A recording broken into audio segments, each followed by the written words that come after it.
শীতের সময় মুখরোচকভাবে বিট গাজরের তরকারি যদি রুটির সাথে খেতে দুর্দান্ত হয়, তবে চলুন শুরু করি রেসিপি। সর্ষের তেলে একটা কাঁচা লঙ্কা আর ছোট চামচের 1 চামচ পরিমাণ গোটা জিরেকে লো ফ্লেমে ভেজে নিতে হবে। তারপর মেশাচ্ছি এখানে একটা বড় সাইজের আলু, একটা বড় সাইজের গাজর, আর আছে বিনস আর মটরশুঁটি। সাথে মেশাচ্ছি দুটো বিট, সেটাকেও একটু লম্বা করে কেটে নিয়েছি।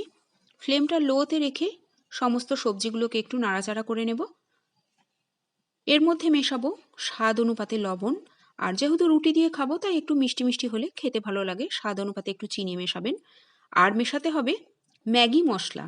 ম্যাগি মশলাটা কিন্তু অবশ্যই মেশাবেন, সাথে অল্প একটু হলুদ মেশাতেও পারেন, নাও পারেন। এবার ভালো করে নাড়াচাড়া করে তারপর এটাকে ঢাকা দিয়ে মিনিট 5 রাখবো। চাইলে বিটটা আগে থেকে একটু সেদ্ধ করে নিতে পারেন। কোনোভাবেই এই তরকারিটা করার সময় ম্যাগি মশলা কিন্তু মেশাতে ভুলবেন না, তাহলে স্বাদ কিন্তু খুব একটা ভালো আসবে না।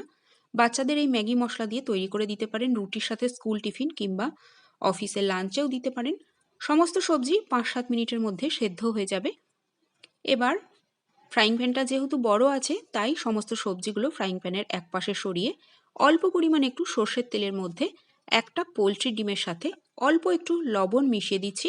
চাইলে ডিমটা আগেও ভেজে তুলে রাখতে পারেন। ডিমটাকে লবণ মিশিয়ে একদম ভুজিয়া তৈরি করে নেব। এর মধ্যে চাইলে বিট লবণও মেশাতে পারেন কিংবা মেশাতে পারেন গোলমরিচ গুঁড়ো। ডিমটা ভুজিয়া হয়ে গেলে এবার সমস্ত সবজির সাথে ডিমটাকে ভালো করে নাড়াচাড়া করে দিচ্ছি। সবশেষে একটু কাসুরি মেথি পাতা ব্যবহার করতে পারেন কিংবা ধনেপাতা কুচি।